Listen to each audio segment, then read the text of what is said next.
ಇಂಟರ್ನೆಟ್ನ ದುರುಪಯೋಗ. ಇವನು ರಾಘವ್ ಅಂತ. ರಾಘವ್ ವಯಸ್ಕರ ಫಿಲಂಗಳನ್ನು ನೋಡುತ್ತಿದ್ದು, ನನಗೂ ಕೂಡ ಇಂತಹ ಹುಡುಗಿ ಸಿಕ್ಕಿದರೆ ತುಂಬ ಮಜಾ ಬರುತ್ತಿತ್ತು ಅಂತ ಅಂದುಕೊಳ್ಳುತ್ತಾನೆ.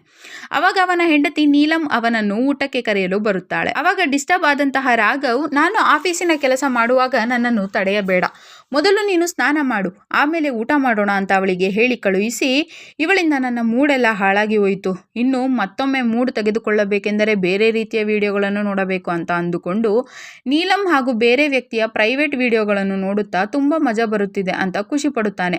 ಅವಾಗ ನೀಲಂ ಅಲ್ಲಿಗೆ ವಾಪಸ್ ಬಂದಾಗ ರಾಘವ್, ಏಕೆ ನೀನು ಸ್ನಾನ ಮಾಡಲಿಲ್ಲವೇ ಅಂತ ಕೇಳುತ್ತಾನೆ. ಅವಾಗ ನೀಲಂ, ಬಾತ್ರೂಮಿನ ಗೀಸರ್ ಕೆಟ್ಟು ಹೋಗಿದೆ, ಮೊದಲು ಅದನ್ನು ರಿಪೇರಿ ಮಾಡಿಸಿ ಅಂತ ಹೇಳುತ್ತಾಳೆ. ಅವಾಗ ರಾಘವ್, ಈಗ ನನ್ನ ಲ್ಯಾಪ್ಟಾಪ್ನಲ್ಲಿ ಕೂಡ ನೆಟ್ ಹೋಯಿತು, ನೀನು ನಾಳೆ ಗೀಸರ್ ಜೊತೆಗೆ ನನ್ನ ಲ್ಯಾಪ್ಟಾಪ್ ಅನ್ನು ಕೂಡ ರಿಪೇರಿ ಮಾಡಿಸು, ನನಗೆ ನೆಟ್ ಇಲ್ಲದೆ ಬದುಕಲು ಸಾಧ್ಯವಿಲ್ಲ, ಹಾಗಾಗಿ ತಪ್ಪದೆ ನಾಳೆ ಇದನ್ನು ರಿಪೇರಿ ಮಾಡಿಸು ಅಂತ ಹೇಳುತ್ತಾ ಮರುದಿನ ಕೂಡ ಲ್ಯಾಪ್ಟಾಪ್ ನೋಡುತ್ತಾ ಕುಳಿತುಕೊಳ್ಳುತ್ತಾನೆ.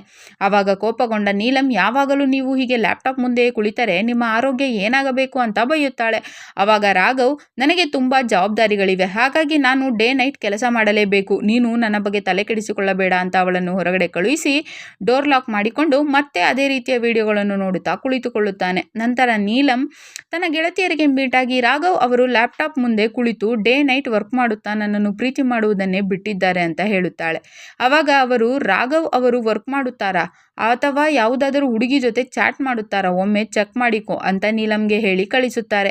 ನಂತರ ರಾಘವ್ ಆಫೀಸ್ಗೆ ಹೋಗುವಾಗ ಅವನ ಫ್ರೆಂಡ್ ಶೇಖರ್ ಅವನಿಗೆ ಮೀಟ್ ಆಗಿ ಹೇಗಿದ್ದೀಯಾ ಅಂತ ಕೇಳುತ್ತಾನೆ. ಆವಾಗ ರಾಘವ್ ಸೂಪರ್ ಆಗಿದ್ದೀನಿ ಅಂತ ಹೇಳಿದಾಗ ಶೇಖರ್, ಮನೆಯಲ್ಲಿ ಅಷ್ಟು ಸುಂದರವಾದ ಹೆಂಡತಿ ಇರುವಾಗ ಚೆನ್ನಾಗಿಯೇ ಇರುತ್ತೀಯ ಬಿಡು ಅಂತ ಹೇಳುತ್ತಾನೆ. ಆವಾಗ ರಾಘವ್, ನೀನು ಕೂಡ ಇನ್ನೊಂದು ಮದುವೆ ಆಗು ಅಂತ ಹೇಳುತ್ತಾನೆ. ಆವಾಗ ಶೇಖರ್, ಬೇಡ ಬಿಡು, ಮೊದಲೇ ನನಗೆ ವಯಸ್ಸಾಗಿದೆ, ಆಮೇಲೆ ಅವಳು ಬೇರೆ ಕಡೆ ಕಣ್ಣು ಹಾಕಬೇಕಾಗುತ್ತದೆ ಅಂತ ಹೇಳಿದಾಗ ರಾಘವ್, ನೀಲಂ ಆ ರೀತಿ ಇಲ್ಲ, ಅವಳ ಮೇಲೆ ನನಗೆ ಸಂಪೂರ್ಣ ನಂಬಿಕೆ ಇದೆ ಅಂತ ಹೇಳಿ, ನನಗೆ ಓಲ್ಡ್ ವಿಡಿಯೋಸ್ ನೋಡಿ ಬೇಜಾರಾಗಿದೆ, ಹಾಗಾಗಿ ಯಾವುದಾದರೂ ಆ ರೀತಿಯ ಬೇರೆ ಸೈಟ್ಗಳಿದ್ದರೆ ನನಗೆ ಸೆಂಡ್ ಮಾಡು ಅಂತ ಹೇಳುತ್ತಾನೆ. ಆವಾಗ ಶೇಖರ್, ಮನೆಯಲ್ಲಿ ನೀಲಂ ಇರುವಾಗ ಇದೆಲ್ಲ ಏಕೆ ಬೇಕು ಅಂತ ಕೇಳುತ್ತಾನೆ. ಆವಾಗ ರಾಘವ್, ಪ್ಲೀಸ್ ಸೆಂಡ್ ಮಾಡು ಅಂತ ಅವನಿಗೆ ಫೋರ್ಸ್ ಮಾಡಿದಾಗ ಶೇಖರ್ ನೈಟ್ ಸೆಂಡ್ ಮಾಡುವುದಾಗಿ ಹೇಳಿ ಹೋಗುತ್ತಾನೆ. ಇನ್ನು ಈ ಕಡೆ ರಾಘವ್ ತನ್ನ ಲ್ಯಾಪ್ಟಾಪ್ ಮನೆಯಲ್ಲಿ ಬಿಟ್ಟು ಹೋಗಿದ್ದು, ಆವಾಗ ನೀಲಂ ಅದನ್ನು ಓಪನ್ ಮಾಡಿದಾಗ ಅದರಲ್ಲಿಯ ವಿಡಿಯೋಗಳನ್ನು ನೋಡಿ ಮೂಡ್ಗೆ ಜಾರಿ, ಈ ರೀತಿಯೂ ಪ್ರೀತಿ ಮಾಡುತ್ತಾರಾ, ನನ್ನ ಗಂಡ ನನ್ನನ್ನು ಟಚ್ ಕೂಡ ಮಾಡಲ್ಲ ಅಂತ ಅಂದುಕೊಂಡು ಆ ವಿಡಿಯೋಗಳನ್ನು ನೋಡುತ್ತಾ ಮಜಾ ತೆಗೆದುಕೊಳ್ಳಲು ಶುರು ಮಾಡುತ್ತಾಳೆ. ಅದೇ ಸಮಯಕ್ಕೆ ರಾಘವ್ನ ಆಫೀಸ್ನಲ್ಲಿ ಕೆಲಸ ಮಾಡುವ ಪ್ರತಾಪ್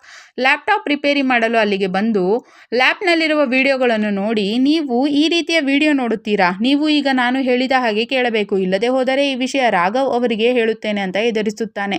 ಆವಾಗ ನೀಲಂ ಬೇಡ ಅಂತ ಹೇಳಿದಾಗ ಪ್ರತಾಪ್, ಹಾಗಾದರೆ ಸೀರೆ ಓಪನ್ ಮಾಡಿ ಅಂತ ಹೇಳಿ ಓಪನ್ ಮಾಡಿಸಿ ಅದನ್ನೆಲ್ಲ ತನ್ನ ಫೋನಿನಲ್ಲಿ ರೆಕಾರ್ಡ್ ಮಾಡಿಕೊಳ್ಳಲು ಶುರು ಮಾಡುತ್ತಾನೆ. ಆವಾಗ ಅವಳ ಜೊತೆ ಸ್ವರ್ಗ ಸುಖ ಕಾಣುತ್ತಾನೆ. ನಂತರ ಮರುದಿನ ಪ್ರತಾಪ್ನ ಕೊಲೆಯಾಗುತ್ತದೆ. ಅವಾಗ ಅಲ್ಲಿಗೆ ಬಂದ ಪೊಲೀಸರು ಕೊಲೆಯ ಬಗ್ಗೆ ರಾಘವನನ್ನು ಕೇಳಿದಾಗ ರಾಘವ್, ಪ್ರತಾಪ್ ನೀಲಂ ಒಬ್ಬಳೇ ಇದ್ದದನ್ನು ನೋಡಿ ಅವಳ ಮೇಲೆ ಬಲಾತ್ಕಾರ ಮಾಡಲು ನೋಡಿದ, ಹಾಗಾಗಿ ನಾನೇ ಅವನನ್ನು ಸಾಯಿಸಿಬಿಟ್ಟೆ ಅಂತ ಪೊಲೀಸರಿಗೆ ಹೇಳುತ್ತಾನೆ. ಅವಾಗ ಪೊಲೀಸರು ಪ್ರತಾಪ್ನ ಜೇಬಿನಲ್ಲಿರುವ ಅವನ ಫೋನ್ ಓಪನ್ ಮಾಡಿ ನೋಡಿದಾಗ ಅದರಲ್ಲಿ ಪ್ರತಾಪ್ ಹಾಗೂ ನೀಲಂಗಳ ಪ್ರೈವೇಟ್ ವಿಡಿಯೋ ಇದ್ದು ಅದನ್ನು ನೋಡಿದ ಅವರು, ಪ್ರತಾಪ್ ಎಲ್ಲಿ ಬಲಾತ್ಕಾರ ಮಾಡುತ್ತಿದ್ದಾನೆ, ಇದೆಲ್ಲವನ್ನು ನೋಡಿದರೆ ನೀಲಂ ಹಾಗೂ ಪ್ರತಾಪ್ನ ನಡುವೆ ಅನೈತಿಕ ಸಂಬಂಧ ಇತ್ತು ಅಂತ ಗೊತ್ತಾಗುತ್ತಿದೆ, ನಿಜ ಏನು ಹೇಳು ಅಂತ ರಾಘವನನ್ನು ಹೊಡೆಯುತ್ತಾರೆ. ಅವಾಗ ರಾಘವ್ ಆಯ್ತು ಅಂತ ಹೇಳಿ ಹಿಂದೆ ನಡೆದ ಘಟನೆಯನ್ನು ಪೊಲೀಸರಿಗೆ ಹೇಳಲು ಶುರು ಮಾಡುತ್ತಾನೆ. ಕತೆ ಈಗ ಫ್ಲಾಶ್ ಬ್ಯಾಕ್ಗೆ ಹೋಗುತ್ತದೆ. ಪ್ರತಾಪ್ ನೀಲಂ ಜೊತೆ ರೊಮ್ಯಾನ್ಸ್ ಮಾಡುತ್ತಿರುವಾಗ ರಾಘವ್ ಅಲ್ಲಿಗೆ ಬರುತ್ತಾನೆ. ಅವಾಗ ಹೆದರಿದ ನೀಲಂ, ಇನ್ನೊಮ್ಮೆ ಇಂತಹ ತಪ್ಪು ಮಾಡಲ್ಲ, ಪ್ಲೀಸ್ ನನ್ನನ್ನು ಕ್ಷಮಿಸಿ ಅಂತ ರಾಘವನನ್ನು ಕೇಳುತ್ತಾಳೆ. ಅವಾಗ ಪ್ರತಾಪ್, ನೀವೇಕೆ ಹೆದರುತ್ತೀರಿ, ಇವರಿಗೆ ಪ್ರತಿದಿನ ನಮ್ಮ ರೊಮ್ಯಾನ್ಸ್ ವಿಡಿಯೋ ನೋಡುವ ಚಟವಿದೆ ಅಂತ ನೀಲಂಗೆ ಹೇಳಿ, ಈ ರಹಸ್ಯ ನನ್ನಲ್ಲಿಯೇ ಇರಬೇಕಾದರೆ ನನಗೆ 5 ಲಕ್ಷ ಹಣ ಬೇಕು, ಇಲ್ಲದೆ ಹೋದರೆ ನಿಮ್ಮ ಎಲ್ಲ ವಿಷಯ ಇಡೀ ಜಗತ್ತಿಗೆ ಹೇಳುತ್ತೇನೆ ಅಂತ ರಾಘವನನ್ನು ಎದುರಿಸುತ್ತಾನೆ. ಆವಾಗ ರಾಘವ್, ಇಷ್ಟು ದಿನ ನನ್ನ ಹೆಂಡತಿಯ ಜೊತೆ ಮಜಾ ಮಾಡಿ ಈಗ ನನ್ನನ್ನೇ ಬ್ಲ್ಯಾಕ್ ಮೇಲ್ ಮಾಡುತ್ತಿದ್ದೀಯಾ ಅಂತ ಕೋಪಗೊಂಡು ಅವನನ್ನು ಹೊಡೆಯಲು ಶುರು ಮಾಡುತ್ತಾನೆ. ಆವಾಗ ಪ್ರತಾಪ್ ಅವನನ್ನು ತಿರುಗಿ ಹೊಡೆಯಲು ಶುರು ಮಾಡಿದಾಗ ಕೋಪಗೊಂಡ ನೀಲಂ ಆವೇಶದಲ್ಲಿ ಪ್ರತಾಪ್ನ ತಲೆಗೆ ಹೊಡೆದು ಕೊಲೆ ಮಾಡುತ್ತಾಳೆ. ಕತೆ ಈಗ ವಾಸ್ತವಕ್ಕೆ ಬರುತ್ತದೆ. ಕೊನೆಗೆ ರಾಘವ್ ಪೊಲೀಸರ ಮುಂದೆ ಎಲ್ಲ ಸತ್ಯ ಹೇಳಿದಾಗ ಪೊಲೀಸರು ನೀಲಂಳನ್ನು ಅರೆಸ್ಟ್ ಮಾಡಿ ಕರೆದುಕೊಂಡು ಹೋಗುತ್ತಾರೆ. ಕತೆ ಇಲ್ಲಿಗೆ ಮುಗಿಯುತ್ತದೆ. ಈ ವಿಡಿಯೋವನ್ನು ಪೂರ್ತಿ ನೋಡಲು ಅಲ್ಟ್ರಾ ಟಿವಿ ಸೀರೀಸ್ ಎಂಬ ಯೂಟ್ಯೂಬ್ ಚಾನಲ್ನಲ್ಲಿ ಚಾಟಿಂಗ್ ಕಾ ಚಕ್ಕರ್ ಎಂದು ಹುಡುಕಿ ನೋಡಬಹುದು.